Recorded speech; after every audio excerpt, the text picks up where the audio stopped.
فلک بنا شہر کربلا پر ٹوٹا ہے مسافر مرگا جو چھوٹا ہے بطول کہتی تھی فریاد یا علی فریاد میری بہو ہوئی برباد یا علی فریاد بجائے رہنے مراد یا علی فریاد خدا کے وعدے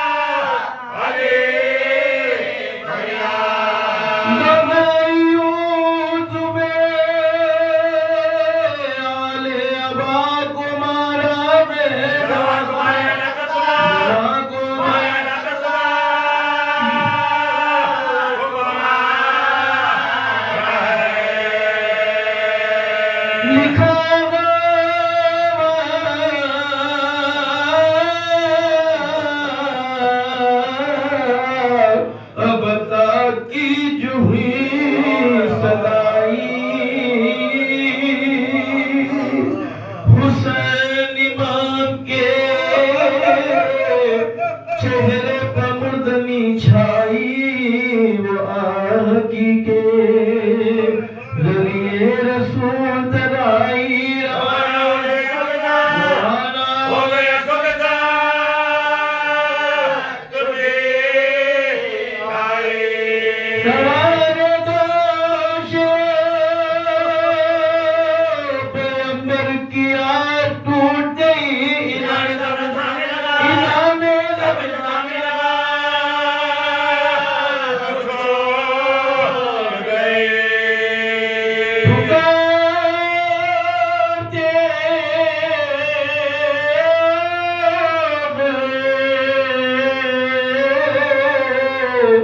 پسر کو پسر نہیں آتا میرا جگر میں درد ہے لگتے جگر نہیں آتا کوئی رفیق شہر بہر پر نہیں آتا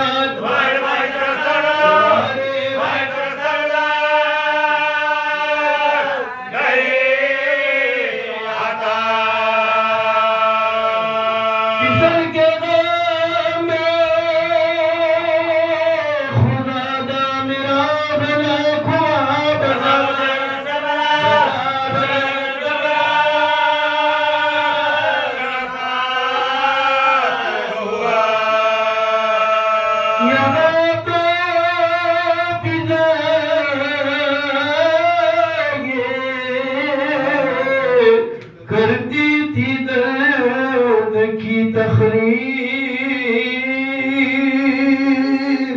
نئے عصائے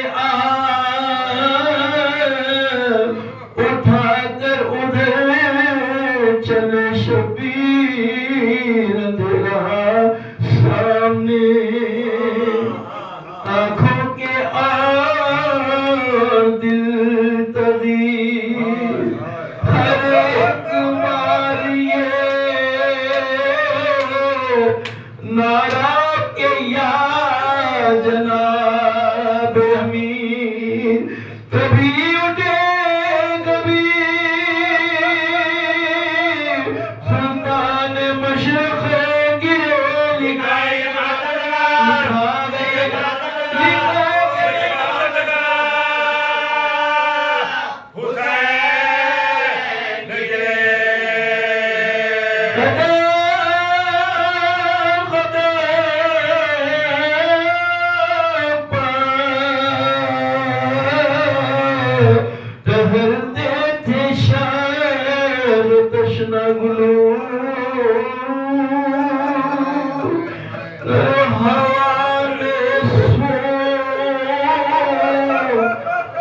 گئے اپنے لال کی خوشبو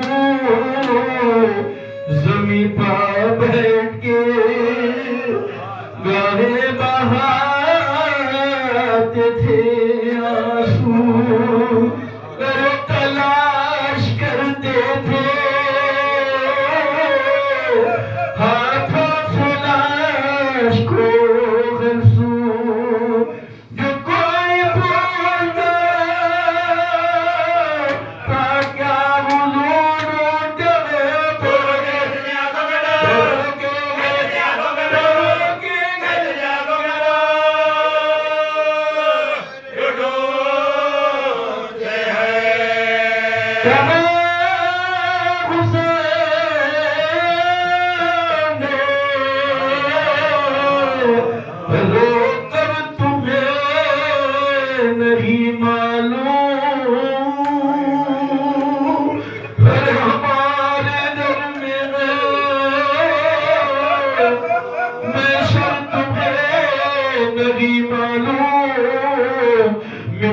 شبیر پیغمبر تمہیں نہیں معلوم چھوٹا حسین سے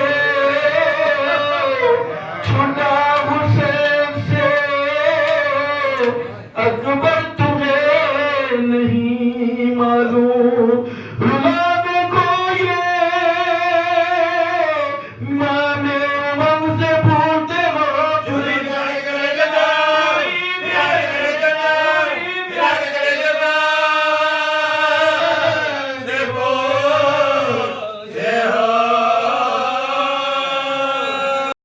سے ندیوں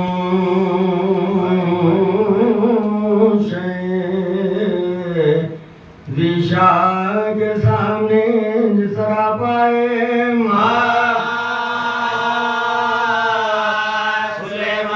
جسرا پائے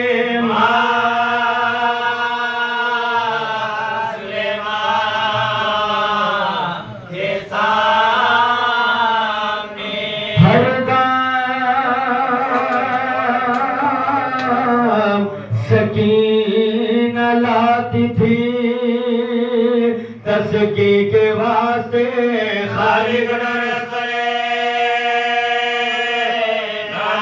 خالی گڑر کرے رو کرے بہن سے کہتے تھے حضرت یہ رو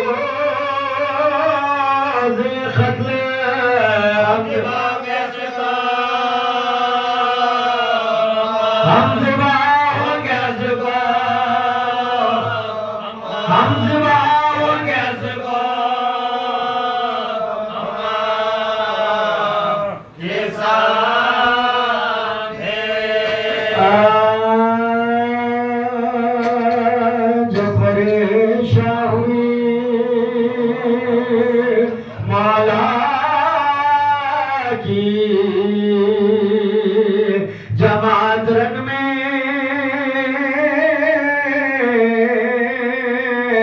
ہر نمازی کو پسند آئی اقامت رنگ میں قبلے دینے کیا خاص عبادت رنگ میں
یہاں کہہ چکے اللہ اللہ رقامت میں ہوئے صرف شہ علی جانے والے پگرے جانے والے پگرے کے لاکھوں بدر سورہ حمد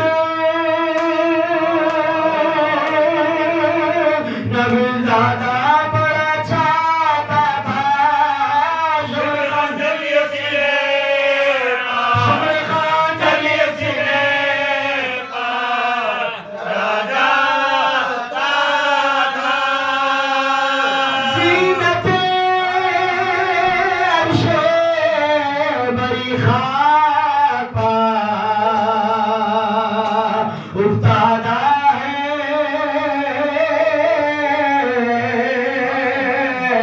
نہ بچھونا ہے نہ مسند ہے نہ سجادہ ہے شمر خنجر لیے پانی پا افتادہ ہے کوئی اتنا نہیں کہتا کوئی اتنا نہیں کہتا کہ نبی زادہ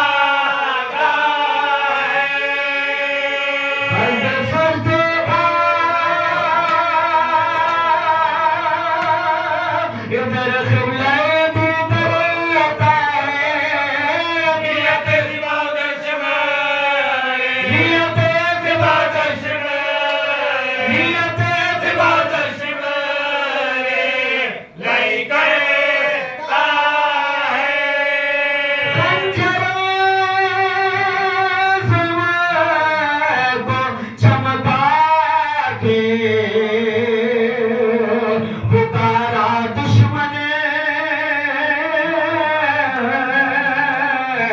وہ سگا ہے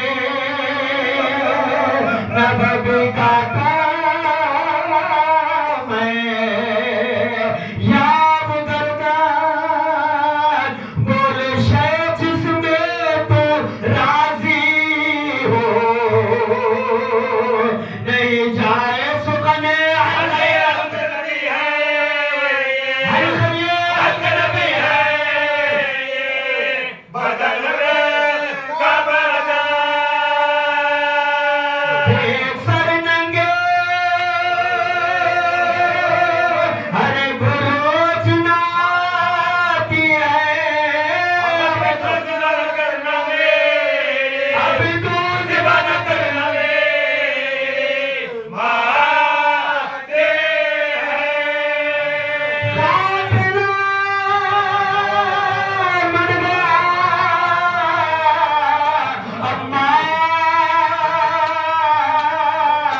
میرا لشکر نہ رہا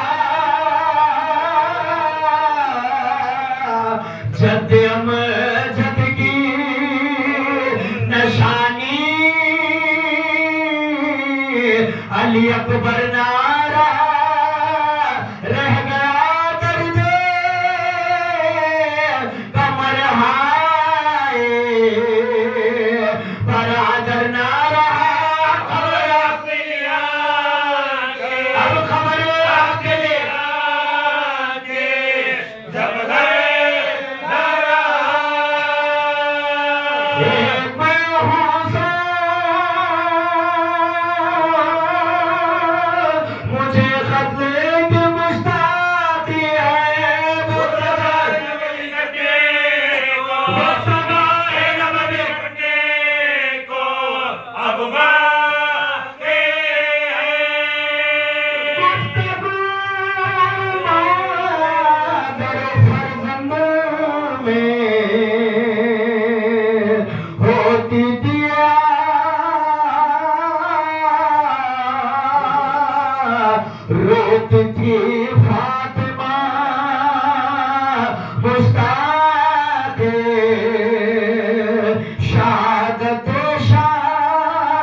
پر ذکر تمام ہے. صاحبان ایمان توجہات کی خاطر بلند ترین صلوات پڑھیں.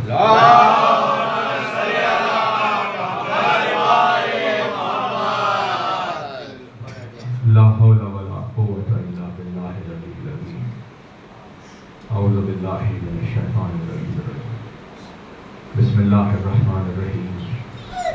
الحمد للہ الذی حصرت عن رؤیتہ ابصار الناظرین وعجزت عن ناطقہ اوہام الواصفین.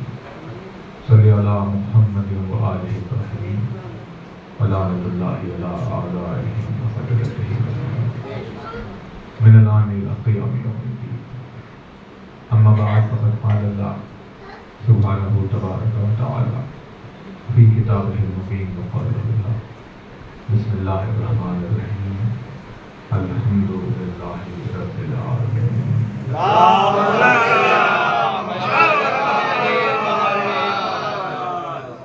فرمایا صاحب اعظمت درجات الفاظ میں فرمایا پانی کے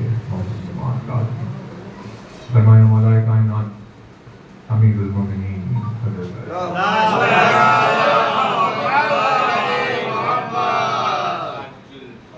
مولا کائنات کے جس مبارک اور مقدس فرمان سے خدمت میں آپ کی مجلس کا آغاز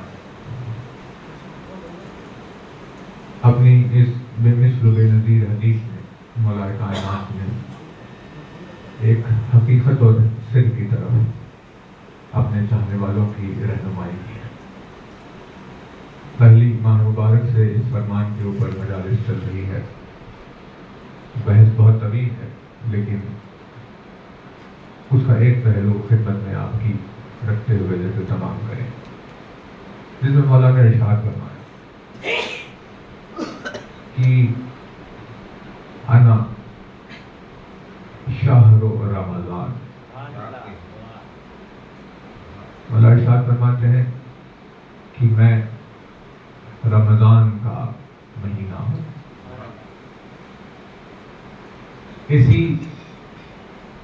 ایک خطبے میں اسی ایک جملے میں ایسی بہت ساری چیزوں کی نسبت اپنی طرف کی جو ماہ مبارک سے مخصوص ہے.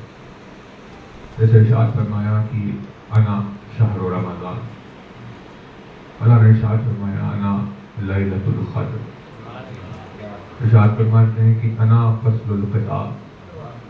ارشاد فرمایا انا فصل الخطاب انا الکتاب. ارشاد فرمایا انا صلاۃ المؤمنین وصیامہم انا مولاہم و امامہم. میں رمضان کا مہینہ ہوں, میں شب قدر ہوں, میں الکتاب ہوں, میں حقیقت قرآن ہوں, میں مومنین کی صلاۃ ہوں, میں روزہ ہوں. یہ سارے الفاظ مولا نے بیان کرنا. اب یہ ظاہر سی بات ہے معارف کی بحث ہے, اتنا موقع نہیں ہے. اس پہلے لفظ کے ارشاد میں شہر رمضان. ہم رمضان 30 دنوں کے ایک ڈیوریشن کو کہتے ہیں جو شعبان کے بعد پڑتا ہے. آنے والے 29 دنوں کو ہم رمضان کہتے ہیں. لیکن مولا نے ارشاد فرمایا کہ رمضان کا مہینہ میں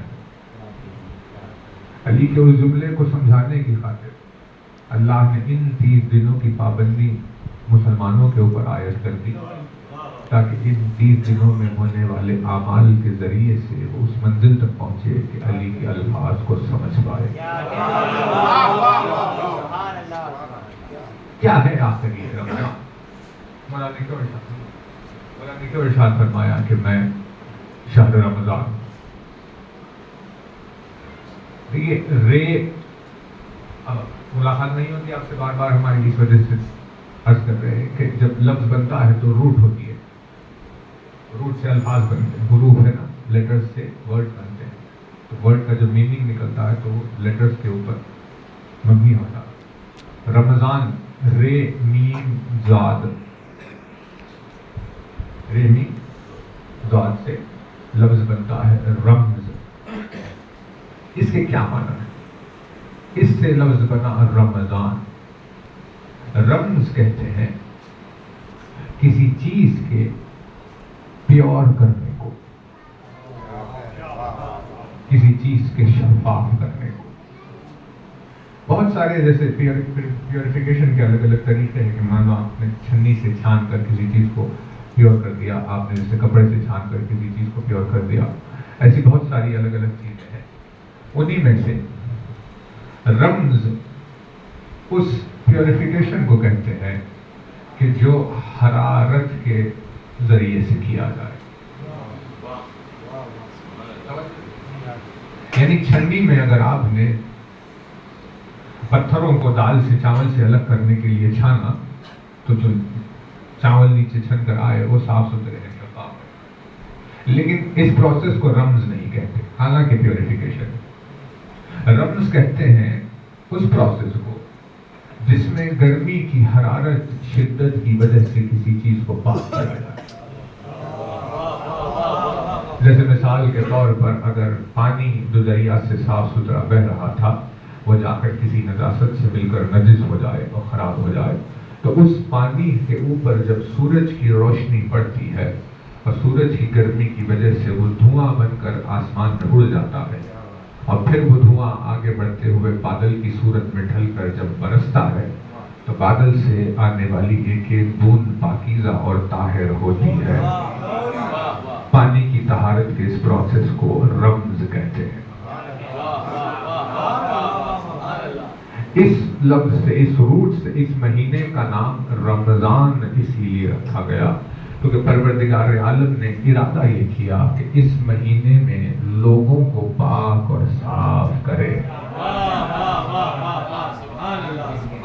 تو یعنی رمضان حاصل اسے ہی ہوتا ہے، یا رمضان میں کامیاب وہی ہوتا ہے جو رمضان کے ختم ہوتے ہوتے اپنے وجود میں پائی جانے والی برائیوں سے پاک ہو جائے.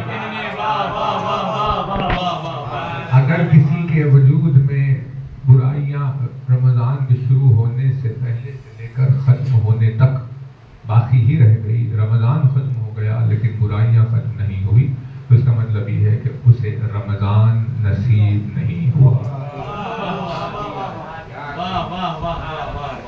لیکن لفظ رمز میں جب مولا نے ارشاد فرمایا میں شہر رمضان ہوں، تو دیکھیے یہ دنوں کی سائیکل الگ ہے، لیکن حقیقت میں مولا نے ارشاد فرمایا اصل رمضان میں ہوں. یہ رمضان کا مہینہ اللہ نے دن اور رات کے اس نظام میں اسی لیے رکھا تاکہ اس مہینے میں جب کوئی اپنے آپ کو پاک اور صاف اور شفاف کرے تو اس قابل ہو کہ میری محبت کو حاصل کر پائے. تو دیکھیے آج کیونکہ ابھی تو رمضان کا آغاز ہوا ہے، وقت باقی ہے، اسی لیے خدمت میں آپ کی عرض کر رہے ہیں تاکہ رمضان ہماری زندگی سے یوں نہ نکل جائے جیسے پوری زندگی نکل رہی ہے. تو رمضان کا نام اسی لیے رمضان رکھا گیا کیونکہ اس مہینے میں پروردگار عالم بندوں کے گناہوں کو حرارت کے ذریعے سے مٹا دیتا ہے. بہت توجہ ہے، حرارت کے ذریعے، یعنی جو ٹیمپریچر ہوتا ہے، جب جوش آتا ہے، جب ولولہ پیدا ہوتا ہے تو اسے حرارت کہتے ہیں. اس کے ذریعے سے پروردگار عالم نے پاکیزگی کا ارادہ اس مہینے میں کیا، اسی لیے اسے رمضان کہتے ہیں. لیکن مولا نے جب ارشاد فرمایا میں شہر رمضان ہوں تو اس کا مطلب کیا ہے؟ آخر وہ کسی کو کیسے پاک کرے گا؟ کسی انسان کو، ہے نا؟ کیونکہ پاکیزگی کے دیکھیے الگ طریقے ہیں. کچھ چیزوں کو پانی سے پاک کیا جاتا ہے، کچھ چیزوں کو مٹی سے پاک کیا جاتا ہے، کچھ چیزوں کو دھوپ سے پاک کیا جاتا ہے، کچھ چیزوں کو کلمات سے پاک کیا جاتا ہے. تو ہاتھ ہے اب یہ ظاہر باڈی باہر ہے جو ہمیں ظاہر ہے، تو اگر یہ نجس ہو جائے تو اسے پانی سے پاک کرتے ہیں. لیکن آپ بتائیے اگر دل نجس ہو جائے تو کیا کریں گے؟ اب اندر تو پانی نہیں ڈال سکتے تو دل کو کیسے پاک کیا جائے؟ نفس نجس ہو جائے تو کیسے پاک کریں گے؟ روح نجس ہو جائے تو کیسے پاک کریں گے؟ عقل نجس ہو جائے تو کیسے پاک کریں گے؟ تو مولانا نے ارشاد فرمایا یہ ظاہری چیزوں کو پاک کرنے کے لیے اللہ نے دھوپ کو، پانی کو، مٹی کو، ان چیزوں کو رکھا، لیکن وجود کے باطن کو اگر وہ پاک کرنا چاہے تو وہ میری محبت کے ذریعے سے ہوتا ہے۔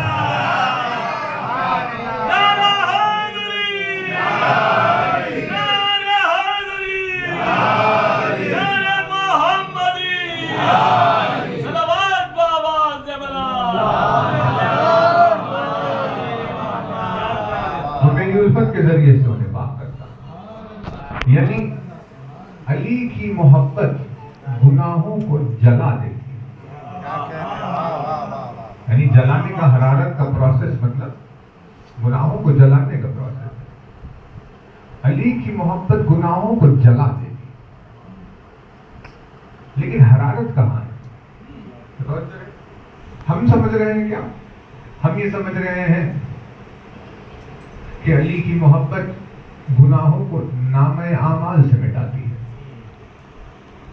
ہم یہ سمجھتے ہیں، بک ہے نا، بک میں لکھا جاتا ہے تو لیفٹ سائڈ ایک فرشتے کو بٹھا دیا، پروردگار عالم نے سیدھی طرف ایک فرشتہ رکھا، یہ نیکیاں لکھ رہا ہے، برائیاں لکھ رہا ہے۔ اب اس نے برائیاں لکھ لی ساری کہ میں یہ کیا، یہ کیا، یہ کیا۔ ہم سمجھ رہے ہیں کہ علی کی محبت اس کتاب میں لکھی ہوئی برائی کو مٹاتی ہے، جبکہ کتاب میں لکھی ہوئی چیز کو مٹانا آسان ہے، اور اتنے چھوٹے کام کے لیے علی کی محبت کی ضرورت نہیں ہے۔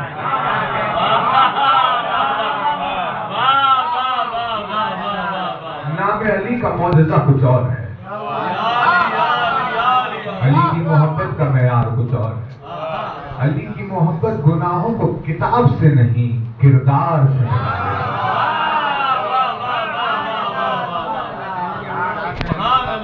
اصل میں اب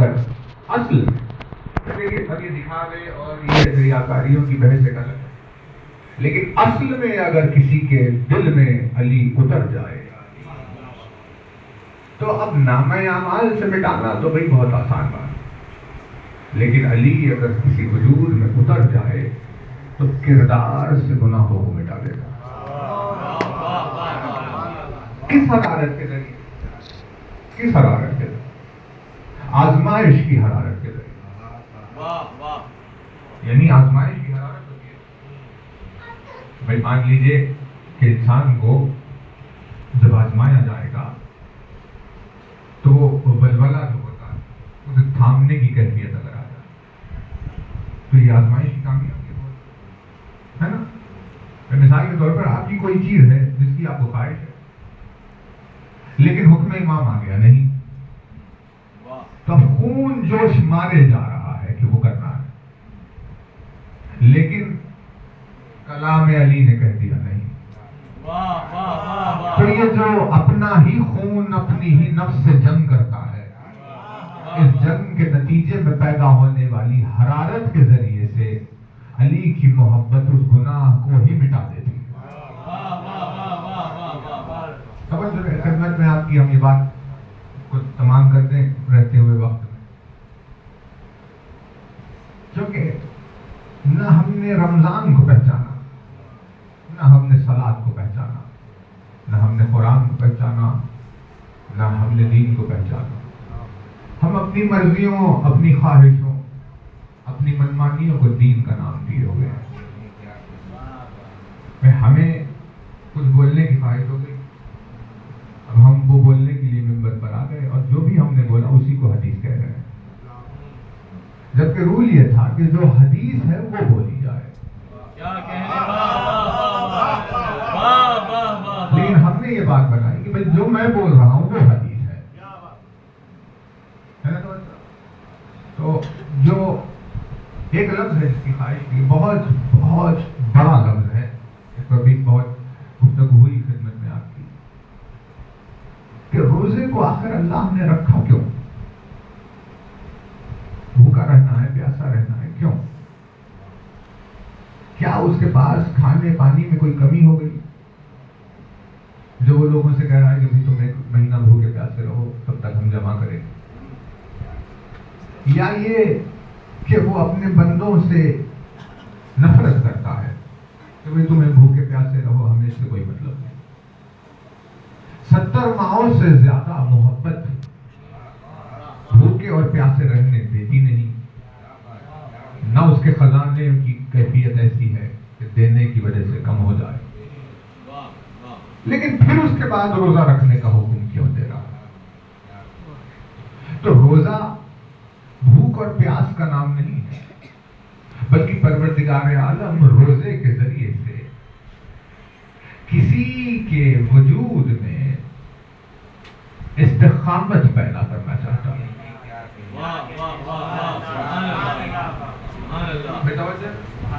یعنی جو وائبریشن ہوتا ہے نا، جو لرزہ، جو کیفیت ہوتی ہے، جو بے چینیاں ہوتی ہے، اس کو اسٹیبلٹی میں کنورٹ کرنا چاہتا ہے، اس کو قیام میں کنورٹ کرنا چاہتا ہے، اسے قرار میں بدلنا چاہتا ہے۔ قرار میں اسٹیبلٹی میں بدلنے کی نیت سے، اس ارادے سے پروردگار عالم نے روزے کو واجب کر دیا۔ بہت توجہ ہے۔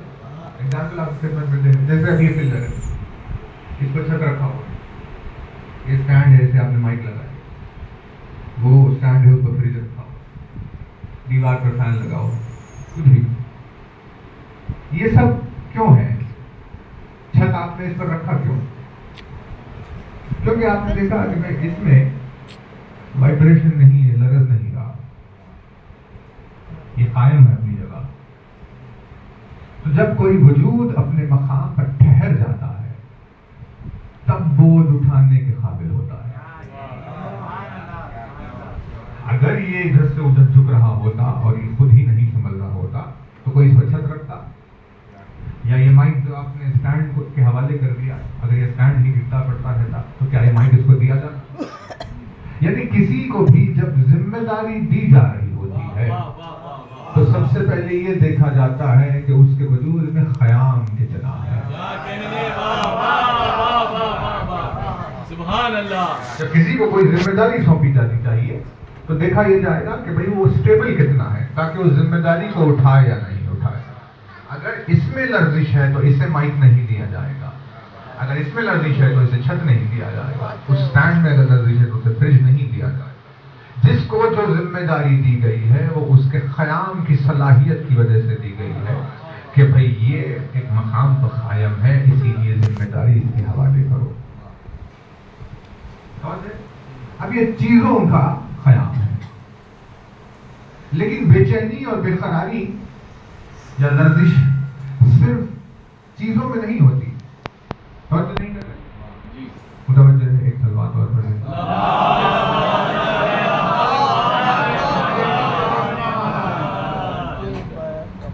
یہ جو لرزش ہے، بے چینیاں ہیں، بے قراریاں ہیں، صرف چیزوں میں نہیں ہوتی بلکہ وجود میں، نفس میں بھی ہوتی ہے۔ نفس بھی لڑکھڑاتا ہے، وجود میں بھی لرزش ہوتی ہے۔ کیسے؟ مان لیجیے آپ کا دوست نے کہا کہ بھائی تم تیار رہو، میں 8 بجے آ رہا ہوں۔ 8:02 ہو گئے، وہ نہیں آیا، تو اب کیا ہوا؟ اب وہ ناچنے لگے ادھر سے تیار ہو گئے، وہ کہاں ہے، کیوں نہیں آیا، ہے نا؟ اب قرار نہیں ہے وجود میں، بے چین ہے وہ۔ تو اللہ نے کہا کہ بھائی دیکھو، ہم تمہیں ایک نسخہ بتاتے ہیں جس کے ذریعے سے اپنے وجود میں تم قرار پیدا کرتے ہو۔ تو اس نے پوچھا کیا ہے پروردگار؟ کہا صبر۔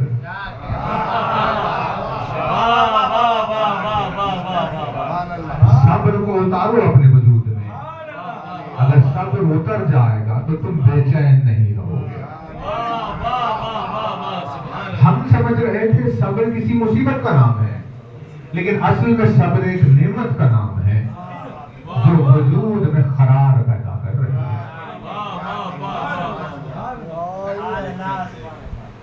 تو اب غریب تھے، فقیر تھے، مسکین تھے، کروڑوں روپے کہیں سے آ گئے ایک دم۔ اب جیسے ہی دولت کے انبار کو دیکھا پھر بے چین، کیا کروں گا کتنے پیسوں سے، کیا خریدوں، کون سی چیز لے کر آ جاؤں، یہ لے لو وہ لے لو، کچھ بھی، کچھ سمجھ میں آیا ہو نہ ہو، لیکن اب خرچہ کرنا۔ یہ کیا ہے؟ یہ ہے نفس کی بے چینی، یہ ہے نفس کی بے قراری۔ یعنی مصیبت آئے تو بھی بے چین ہو جاتا ہے، آسائشیں آئیں تو بھی بے چین ہو جاتا ہے۔ تو اللہ نے کہا ہم تمہیں نسخے بتاتے ہیں، اگر مصیبت آئے تو نفس کو قرار صبر سے عطا کرو، اور اگر آسائشیں آئیں تو نفس کو قرار شکر سے عطا کرو۔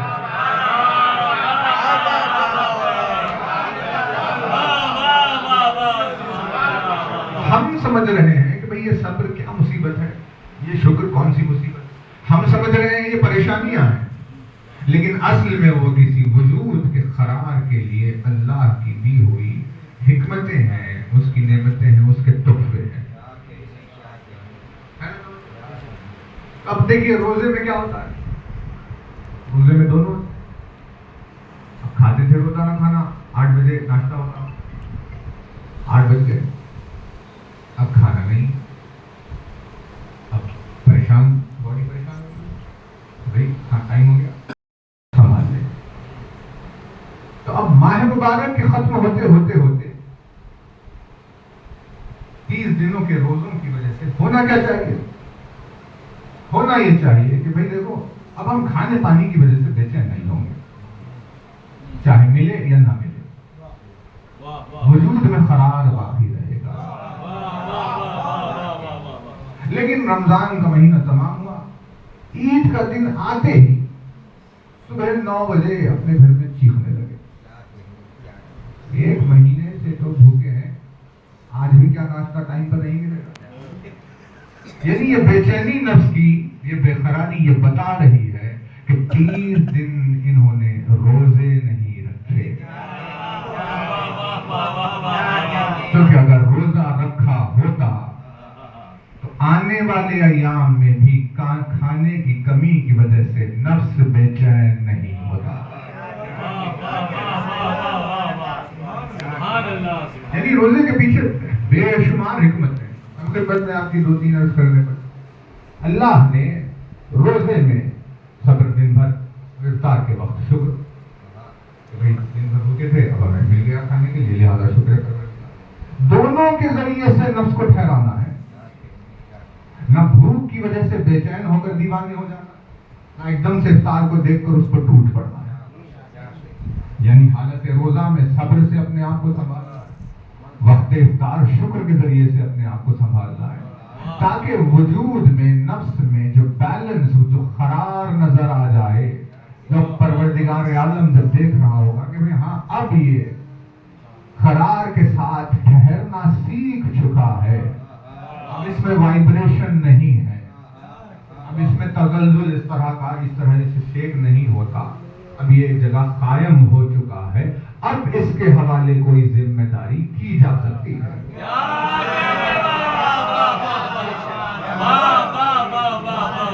تو جب کسی نفس میں پروردگار عالم قرار کو دیکھ لیتا ہے کہ ہاں یہ برقرار ہو چکا ہے، تب ویسی نفسوں کے حوالے علی کی محبت کی ذمہ داری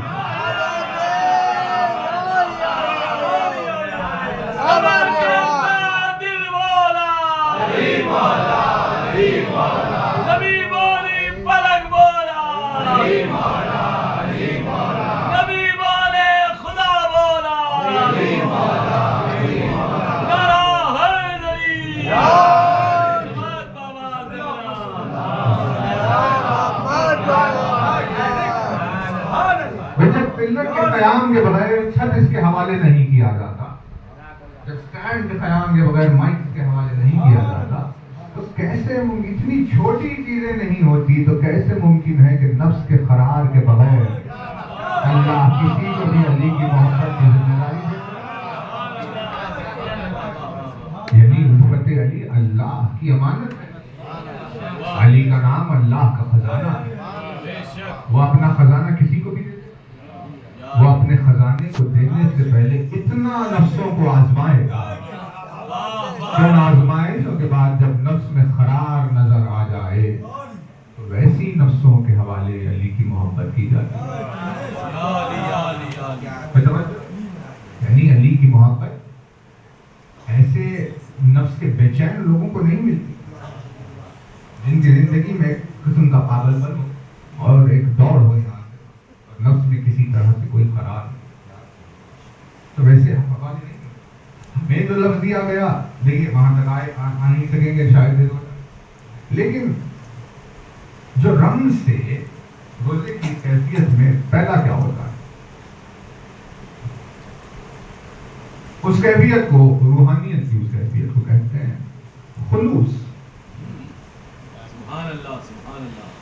خلوص پیدا، روزے کے نتیجے میں خلوص پیدا ہوتا ہے اگر واقعی کسی نے روزہ رکھا ہے. بھوکے پیاسے ہیں تو وہ ایک الگ بات ہے، لیکن اصل میں اگر روزہ رکھا ہے تو خلوص پیدا ہو جاتا ہے. جیسے دیکھیے میڈیکل سائنس میں وہ دیکھتے ہیں اچھا روزہ رکھا ہے، اب اس سے ہوتا کیا باڈی پر فزیکل آپ کی خدمت مادیت کی بحث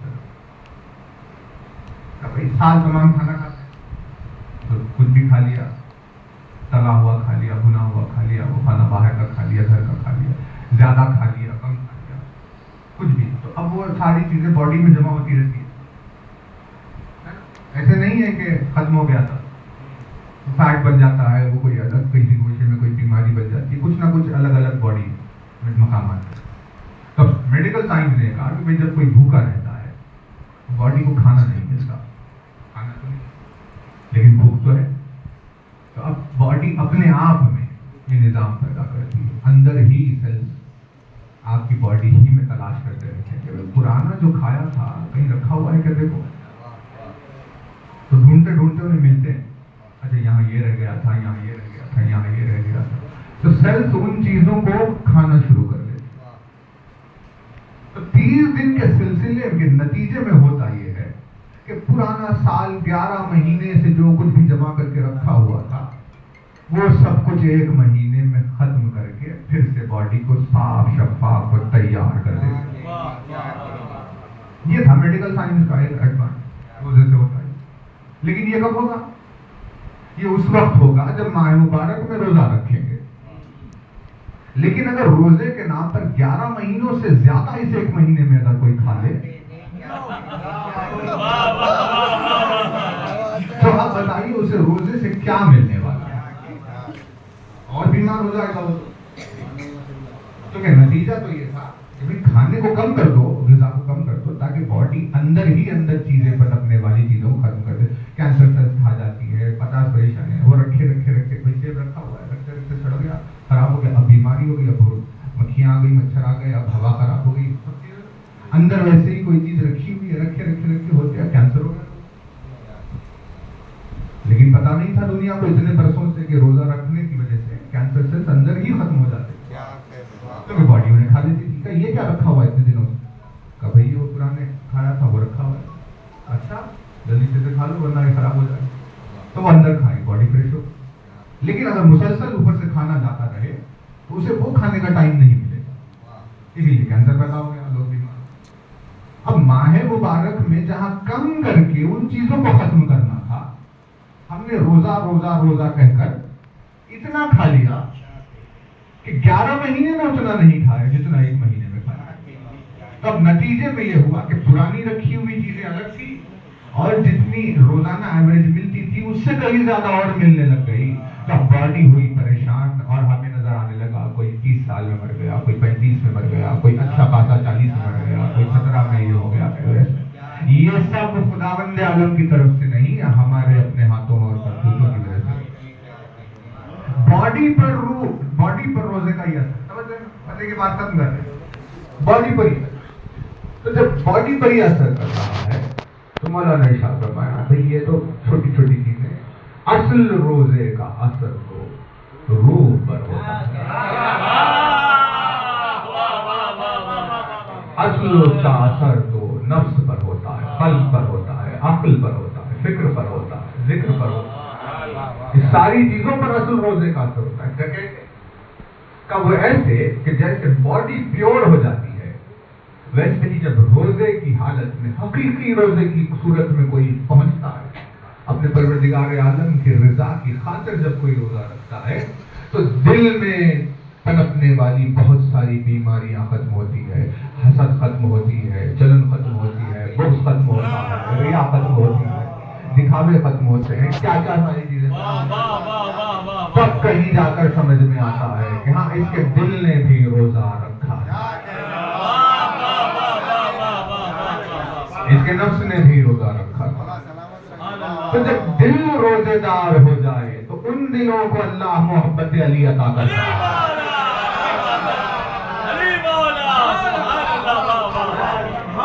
جب نفس روزے دار ہو جائے تو ویسے نفسوں کو اللہ روزے دار علی کی محبت عطا کرتا ہے۔ لیکن ہم نے کیا کیا؟ ہم نے بھوکے پیاسے رہنے کو روزہ سمجھ لیا۔ ماہ مبارک آیا اور ماہ مبارک چلا گیا، ہم نے کچھ چینج نہیں ہوا، نہ باڈی میں کچھ کم ہوا، نہ روحانیت میں پاکیزگی ہے۔ اپنے بھائیوں کی خدمت میں عرض کر رہے ہیں نوجوان چہرے کہ روزہ کسی فارمیلٹی کا نام نہیں ہے، پروردگار عالم کی بارگاہ پسندیدہ عبادتوں میں سے ایک ہے روزہ۔ اللہ نے روزے داروں کے لیے جنت کے لیے، جنت میں داخل ہونے کے لیے ایک الگ دروازہ مقرر رکھا ہے، خاص باب الصائمین، جہاں سے روزے دار داخل ہوں گے جنت۔ لیکن اسے اتنا پسند ہے روزہ کیونکہ وہ اپنی نفس کو مار رہا ہوتا ہے اللہ کی محبت میں، پریشانیوں کو، زحمتوں کو، مصیبتوں کو خود پر برداشت کر رہا ہوتا ہے اللہ کی محبت میں، کسی اور کے لیے راحت کا سبب بنتا ہے اللہ کی محبت۔ خود تو بھوکا اور پیاسا ہے روزے کی حالت میں، لیکن کسی کو افطار کرانے کی خواہش میں جی رہا ہوتا ہے، یعنی اپنے نہیں کسی اور کے کھانے کی اسے فکر ہوتی ہے۔ یہ روزے کی پاکیزگیاں، اس کی طہارتیں کہاں تھی؟ ہم نے روزے کو کیا کر دیا؟ ہم نے سب کو کیا کیا؟ ہم نے عزاداری کو کیا کیا؟ ہم نے مجلسوں کو کیا کر دیا؟ فرشتہ کو کیا بنا دیا؟ ہم نے تباہ کر کے رکھ دیا دین خدا کو، اپنی مرضیوں کو ہم نے دین سمجھ لیا، اپنی منمانیوں کو ہم نے ذکر سمجھ لیا۔ ہم اپنی جو خواہش ہو رہی ہے وہ کر رہے ہیں، اور کوئی اعتراض کر رہا ہے تو اس کو نام دے رہے ہیں کہ بھئی یہ دین کے خلاف بول رہا ہے۔ بارگاہ پروردگار عالم میں اس ماہ مبارک کی برکتوں کے وسیلے سے دعا ہے پروردگار عالم ہمیں روزہ رکھنے کی توفیق عنایت فرمائے، ہمیں ماہ مبارک کی برکتوں سے سرفراز فرما کر عید کے آتے آتے ہمیں علی کی محبت تحفے میں عطا کی۔ مجلس ختم ہو گئی، پروردگار عالم جذبہ ایمانی کی سلامت رکھے۔ جب داخل ہوئے یہاں پر تو مرثیہ چل رہا تھا، بین چل رہے تھے، وہ جو وہ مصائب بیان کر رہے ہیں تو ایک ضعیف باپ پر اپنے جوان بیٹے کی آواز کے ساتھ آئی، اور روزے کے اثرات ایک سر یہ بھی ہے، روزہ ہمیں رونا بھی سکھاتا ہے۔ جب واقعہ کوئی روزے کی حقیقت کو دیکھے تو روزہ آزاد آئے۔ آپ دیکھیں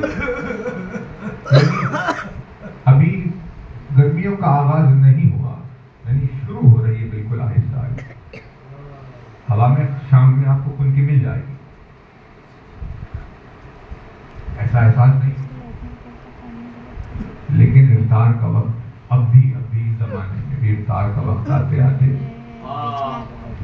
ہمارے ذہنوں میں روزے دار کی نگاہیں دسترخوان میں سب سے پہلے پانی کو تلاش کرنا۔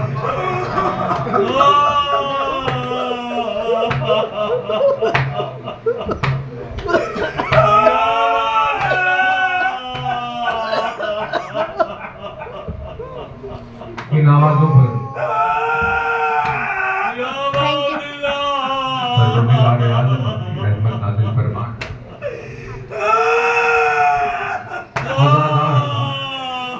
قلب نازک ایسا ہی ہو، یعنی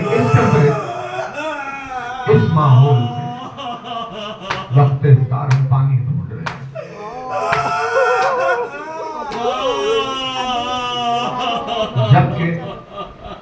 جبکہ یہ جانتے تھے کہ آج روزہ ہے، تو سحر میں دل بھر کے پانی پیا ہے، دل بھر کے پانی پینے کے باوجود، سائے میں رہنے کے باوجود، ہوا میں رہنے کے باوجود، گرمی نہیں ہونے کے باوجود بھی گلے میں خشکی کا عالم یہ ہے کہ سب سے پہلے پانی تلاش کیا جاتا ہے۔ اب آپ بتائیے کہ روزے دار جب وقت افطار دسترخوان پر پانی دیکھتا ہوگا تو اس کے دل میں کیسے حسین کی وہ غربت نہیں آتی؟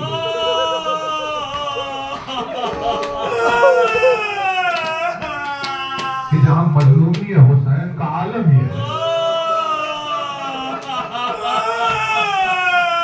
کہ روایت میں لکھا کہ دانا اگر زمین پر گرتا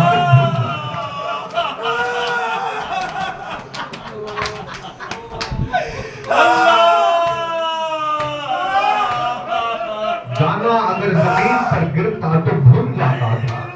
ایسی گرمی میں حسین اپنی گود میں 6 مہینے کے بچے کو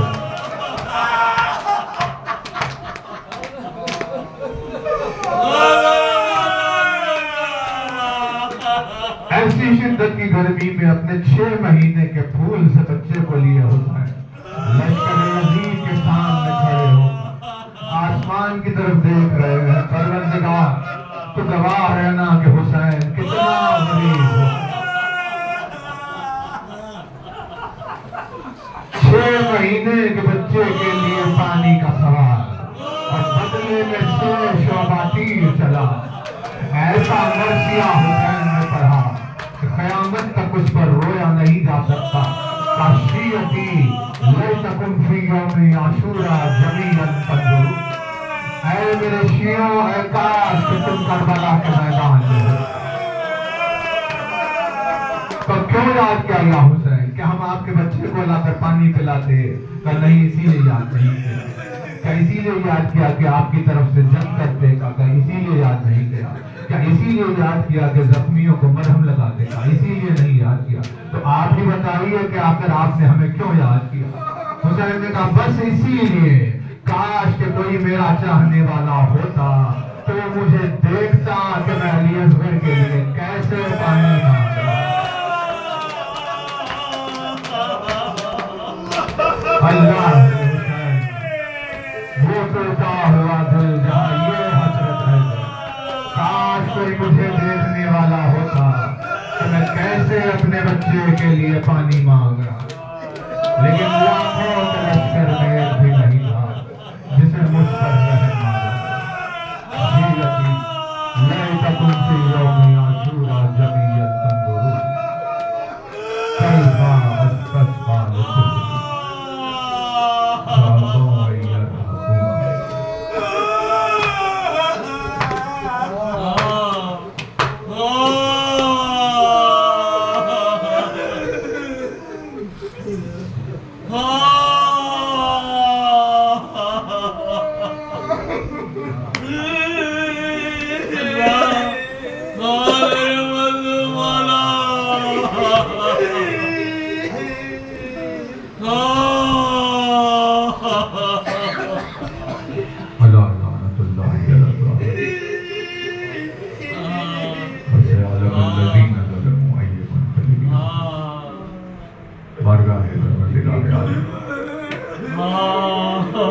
مبارک اور مقدس ذکر کے وسیلے سے دعا ہے، اس ماہ مبارک کے وسیلے سے تبشیر ذاتی برکتوں، عزاداروں کی گریہ گزاری کے وسیلے سے دعا ہے کہ تمام صاحبان ایمان کو اپنے حفظ و امان میں رکھے، جو بیمار پروردگار اس سے رکھے کامل علاج، جو مقروض ہے ان کی قرض کی ادائیگی کے اسباب، جو روزگار کی تلاش میں پروردگار ہے روزگار عنایت فرمائے، جن کی کاروبار میں خیر و برکت عطا، تندرستی و تندرستی میں جینے پروردگار خوشحالی و توفیق عطا فرمائے۔